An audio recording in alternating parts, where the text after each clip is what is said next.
बड़ी गाय और ईद। लोग अपने घरों की छत पर खड़े होकर ईद के चांद का इंतजार कर रहे थे कि जैसे ही चांद नजर आए वो ईद की तैयारियां शुरू करें। और आखिरकार लोगों का इंतजार खत्म हुआ और चांद नजर आ गया। अब्बू जान, मुबारक को ईद का चांद नजर आ गया है। इस बार कुर्बानी में कौन सा जानवर ज़िबा करने का इरादा है आपका? बेटा, इरादा तो अच्छे बड़े जानवर को ज़िबा करने का ही है, लेकिन मैं सोच रहा हूँ इस बार ईद अपने भाई के घर जाकर करें। तुम्हारा क्या इरादा है बेटा? अब्बू जान, कुर्बानी का मजा तो अपने घर में ही आता है। वहाँ तो सारे लोग बहुत ज्यादा अमीर हैं। हम गोश्त कहाँ पर बांटेंगे? यहाँ तो ये फायदा होगा कि यहाँ बहुत गरीब लोग हैं। हम सारा गोश्त उन गरीबों में बांट देंगे जाकर। हाँ अब्बू जान, बिट्टू ठीक कह रहे हैं। हम यहाँ पे ही कुर्बानी करेंगे, बहुत मजा आएगा कुर्बानी करने का। उसी गांव में एक और फैमिली भी थी जिसे सिर्फ लोगों को दिखाकर कुर्बानी करने का शौक था। अजी सुनते हो, चांद नजर आ गया है। अब ऐसे ही बैठे रहना है या कुर्बानी के लिए भी कोई जानवर लेकर आना है? हाँ हाँ, जरूर लेकर आएगी कुर्बानी के लिए जानवर। तू परेशान क्यों होती है? मैं तो ये बात सोच सोच कर परेशान हो रही हूँ कि इस बार आपके पास पैसे तो है नहीं, तो कुर्बानी का जानवर कहाँ से लेकर आओगे? फिक्र न कर, मैं इस बार मीठे भाई को बोलूँगा कि आप मेरे हिस्से के पैसे दे, फिर बाद में मैं आपको दे दूंगा। ठीक है, अब जल्दी से जाकर बात करो उससे। फिर वो दोनों मियाँ बीवी मीठे के पास आते हैं। मीठे भाई, चांद नजर आ गया है। कौन सा कुर्बानी का जानवर लेना है इस बार? भाई, हर बार की तरह बड़ी गाय खरीदेंगे। छोटा जानवर ले तो उससे इज्जत का सारा फलूदा निकल जाता है।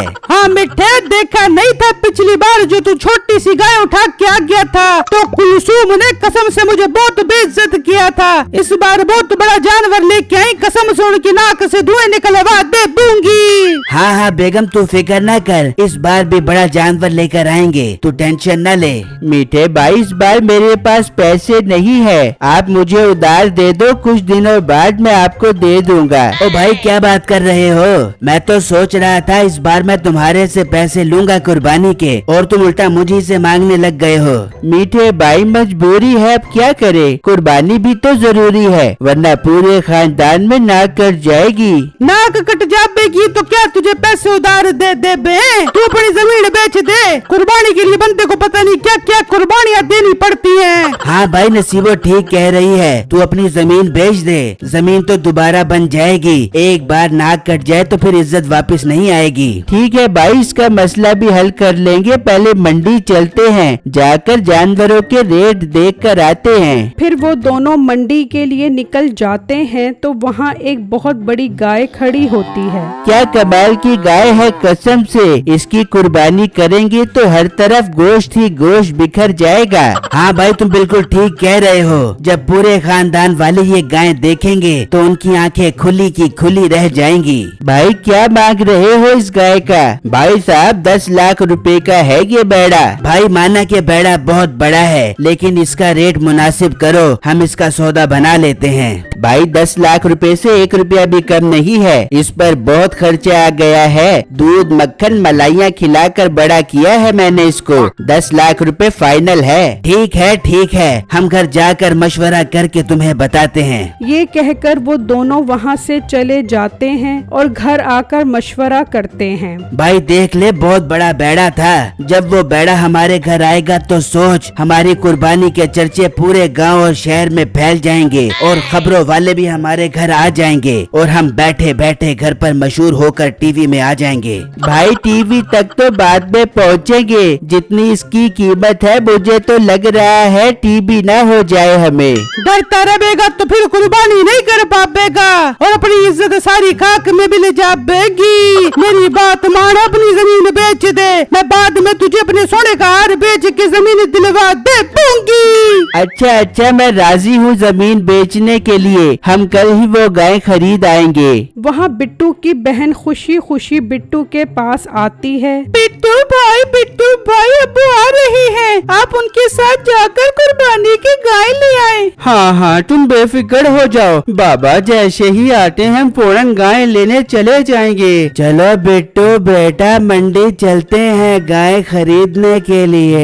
जी अब्बू जान ठीक है, पर अब्बू जान इस बैग के अंदर क्या है? बेटा इस बैग में 10 लाख रुपए हैं। अगर हमें कोई अच्छे जानवर पसंद आ गए तो 2-3 जानवर ही खरीद लेंगे।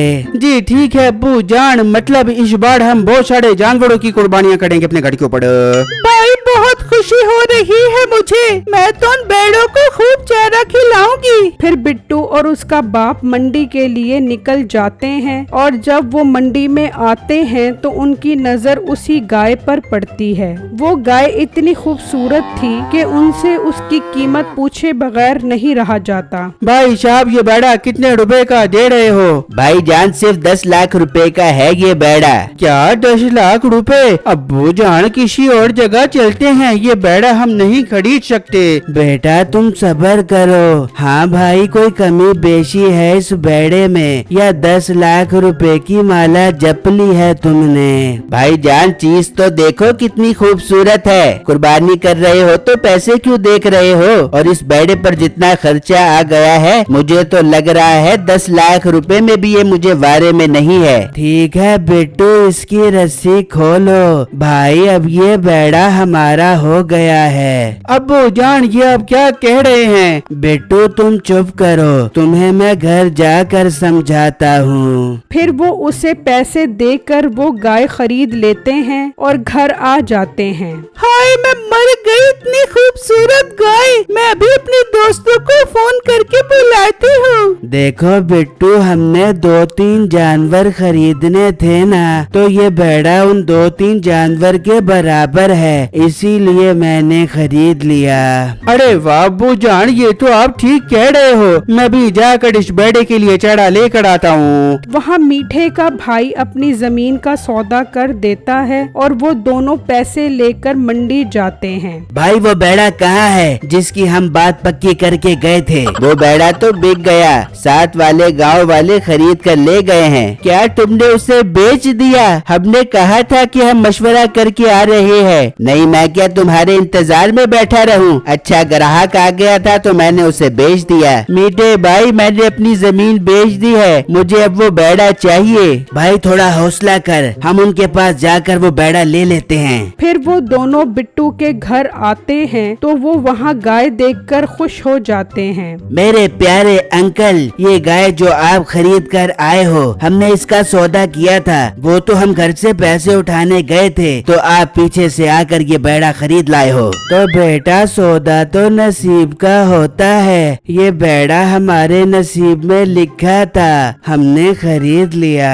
अंकल आप अपना नसीब ईद तक के लिए हमें दे दो, हमने इस बैड़े की कुर्बानी करनी है। हम आपको इस गाय के 10-20 हजार रुपए ऊपर दे देंगे। नहीं बेटा ये जानवर तो कुर्बानी का है, इसमें भेदभाव नहीं किया जाता, तुम यहाँ से जा सकते हो। ये सुनकर उन्हें बहुत गुस्सा आता है और वो वहाँ से चले जाते हैं तो बिट्टू का बाप कहता है, बिट्टू बेटा मुझे इन दोनों की नीयत ठीक नहीं लग रही, तुम कोशिश करो रात इस बैड़े के पास ही रहो। ठीक है अब्बू जान आप बेफिक्र हो जाएं, मैं रात को इस बैड़े के पास ही रहूंगा। फिर वो दोनों भाई प्लान बनाते हैं। भाई अगर घी सीधी उंगली से ना निकले तो फिर उंगली टेढ़ी करनी पड़ती है। क्या मतलब? मतलब ये कि हमें आज रात को ही वो बैड़ा वहाँ से लेकर आना पड़ेगा, इस तरह हमारे 10 लाख रुपए भी बच जाएंगे और कुर्बानी भी हो जाएगी। ठीक है भाई मुझे तो बस उस गाय से मतलब है। फिर जब रात होती है तो वो दोनों वहाँ आते हैं तो उस वक्त बिट्टू गाय के पास बैठा होता है। वो दोनों वहीं खड़े होकर इंतजार करते हैं तो कुछ देर बाद बिट्टू की आंख लग जाती है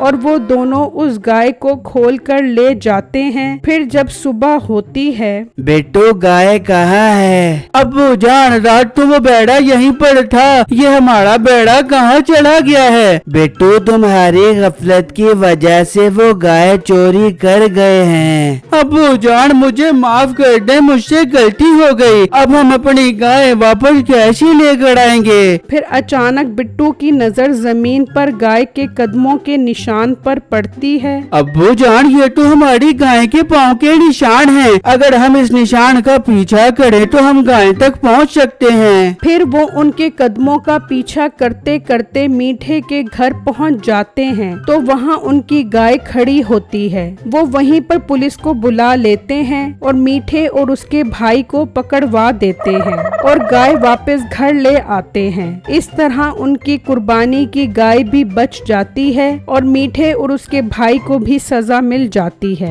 मेरी वीडियो को लाइक और मेरे चैनल को सब्सक्राइब कीजिएगा।